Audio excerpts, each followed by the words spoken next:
Assalamualaikum warahmatullahi wabarakatuh. Selamat pagi anak-anak. Semoga kita semua selalu diberkahi dan dirahmati oleh Allah Subhanahu wa Ta'ala. Nah, anak-anak, hari ini adalah pertemuan pertama kita pada mata pelajaran PAI di kelas 2. Nah, anak-anak sudah duduk di kelas baru. Tentunya anak-anak harus dengan semangat yang baru, begitu ya. Nah, kali ini pada pelajaran PAI pertemuan pertama kita, bab yang akan kita pelajari, tema yang akan kita dalami adalah sifat jujur. Nah, sifat jujur. Anak-anak tahu jujur itu apa? Jujur artinya adalah berkata apa adanya atau tidak berbohong. Tidak berbohong itu namanya jujur. Selalu menceritakan apa adanya, tidak ditambahi, tidak dikurangi, menyampaikan segala sesuatu persis dengan kenyataan. Itu namanya jujur, tidak berbohong. Nah, kira-kira anak-anak sudah menjadi anak yang jujur belum? Mulai sekarang kita harus berlatih, berusaha untuk selalu jujur dan menjauhi sikap berbohong. Karena berbohong itu temannya siapa anak-anak? Setan. Kalau temannya setan kira-kira masuk kemana? Surga atau neraka? Iya, kalau setan itu tempatnya di neraka. Tentunya anak-anak tidak mau ya tinggal di neraka. Mari kita semua harus menjadi anak yang jujur supaya kita bersama-sama bisa masuk ke surga. Nah, jadi begini ya anak. Orang yang jujur itu disayang oleh Allah. Orang yang jujur ini tempatnya di surga. Nah, anak-anak tahu Nabi Muhammad? Nabi Muhammad SAW adalah panutan kita, umat Muslim. Nah, anak-anak tahu dong Nabi Muhammad itu punya akhlak yang sangat mulia. Beliau dari kecil sampai beliau wafat, semasa hidupnya ini tidak pernah berbohong sedikit pun. Nah, semua yang dikatakan Nabi Muhammad itu selalu benar. Jadi, apa-apa yang dikatakan oleh Nabi Muhammad, orang-orang selalu mempercayai. Karena Nabi Muhammad tidak pernah menyebarkan berita bohong. Apa yang disampaikan Nabi Muhammad selalu benar, selalu jujur. Nabi Muhammad tidak pernah berbohong. Dari kecil, Nabi Muhammad sudah membantu pamannya untuk berdagang. Nah, walaupun masih kecil, Nabi Muhammad ini sudah diberi kepercayaan oleh pamannya untuk membantu berdagang. Karena pamannya tahu Nabi Muhammad anaknya tidak pernah berbohong, sehingga orang-orang itu memberi julukan. Nabi Muhammad itu mendapat julukan Al-Amin. Nah, Al-Amin, silakan diingat-ingat Al-Amin. Al-Amin ini artinya orang yang dapat dipercaya. Nah, Nabi Muhammad itu orang yang sangat bisa dipercaya, diberi gelar Al-Amin. Jadi besok kalau guru tanya Al-Amin apa artinya anak-anak? Anak-anak sudah tahu ya. Al-Amin artinya orang yang dapat dipercaya, orang yang dapat memegang amanah. Nah, mau kita beri pesan apapun, mau kita suruh apapun, pasti Nabi Muhammad ini orangnya bisa dipercaya. Nah, sekarang tugas kita sebagai umatnya Nabi Muhammad, kita harus bisa mencontoh, kita harus bisa meneladani sikap jujur yang dimiliki oleh Nabi Muhammad. Pertama, misalnya kita hidup di lingkungan sekolah, kita harus berkata jujur pada bapak ibu guru, pada teman-teman. Misalkan anak-anak datang terlambat ke sekolah, tok tok tok, assalamualaikum, maaf bu saya terlambat. Ditanyain sama bu guru, kok terlambat, kenapa? Padahal anak-anak bangunnya kesiangan, tapi anak-anak takut dimarahi bu guru. Kemudian anak-anak berbohong, itu bu, apa ibu ya, tadi seragamku itu tidak ada, seragamku belum dicuci bu. Nah, itu anak-anak berbohong. Tidak boleh. Seharusnya anak-anak harus berkata sejujurnya. Walaupun nanti anak-anak akan ditegur oleh bapak ibu guru, tapi anak-anak tidak berdosa karena anak-anak tidak berbohong. Anak-anak harus tahu, sekali kita berbohong akan membuat kita berbohong lebih lanjut lagi. Satu kebohongan akan membuat kebohongan yang lainnya. percaya anak-anak? Misalnya, tadi anak-anak ditanya, seragamku belum dicuci Bu. Bu guru tanya, "Lah kok bisa belum dicuci?" Itu Bu, ibuku lupa. Nah, anak-anak sudah membuat dua kebohongan.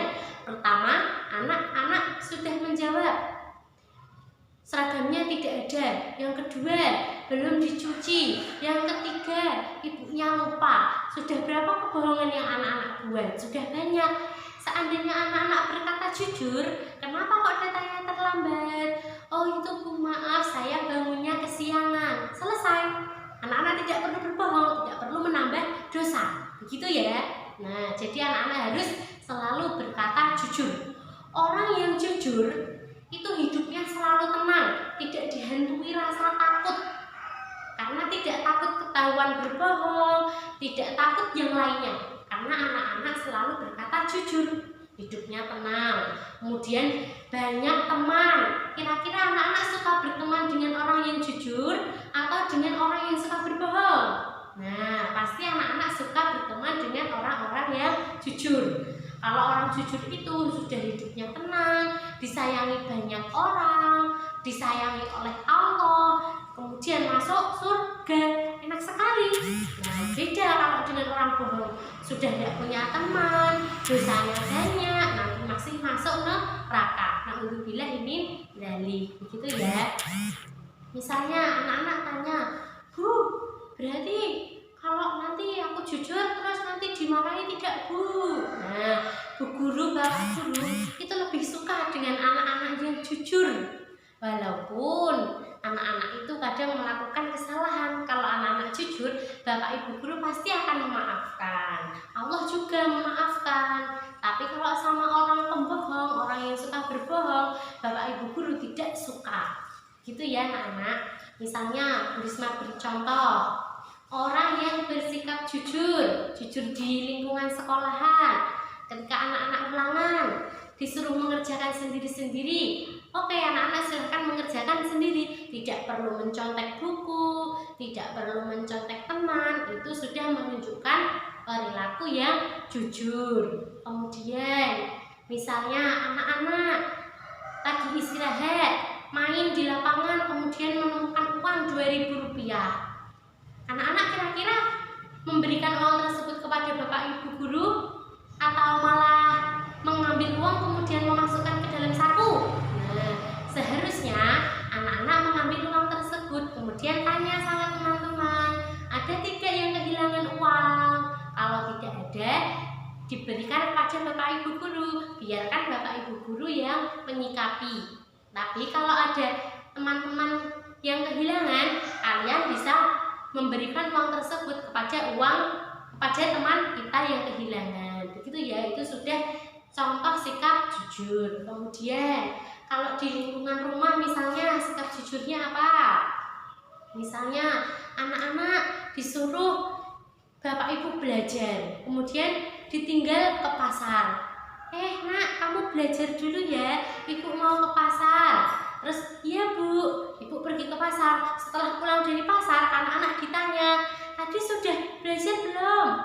Sudah Bu, padahal dari tadi bermain. Itu namanya tidak jujur.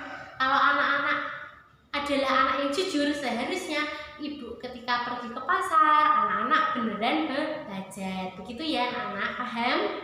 Oke, sekiranya cukup sekian materi dari Risma. Kita tidak perlu belajar banyak-banyak. Yang penting anak-anak meresapi, memahami, kemudian melaksanakan dalam kehidupan sehari-hari. Nah, sekarang tugas kalian cukup mudah. Tugas kalian yang pertama, silahkan menulis 5 contoh. Menulis 5 contoh sikap jujur. 5 contoh sikap jujur di lingkungan sekolah.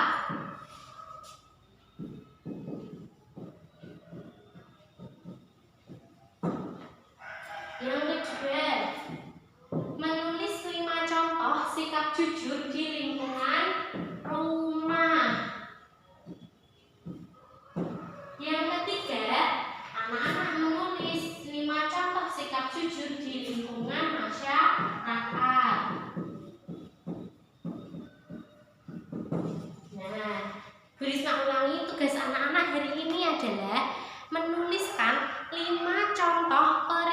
jujur di lingkungan sekolah, 5 contoh perilaku jujur di lingkungan rumah, dan 5 contoh perilaku jujur di lingkungan masyarakat. Nah, setelah itu silakan anak-anak tulis di buku khusus agama. Setelah selesai, silakan difoto lalu dikirimkan ke nomor WA Bu Risma. Nah, cukup. Tapi hasil kerjaan kalian dikumpulkan setiap hari Sabtu ke sekolah ya. Jadi pada hari ini, pada hari Selasa, anak-anak cukup difotokan saja tugasnya. Ini Bu, saya sudah mengerjakan, difoto ke Bu Risma.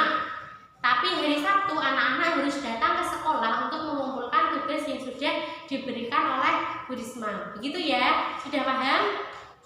Terima kasih, kurang lebihnya mohon maaf. Semoga bermanfaat. Assalamualaikum warahmatullahi wabarakatuh.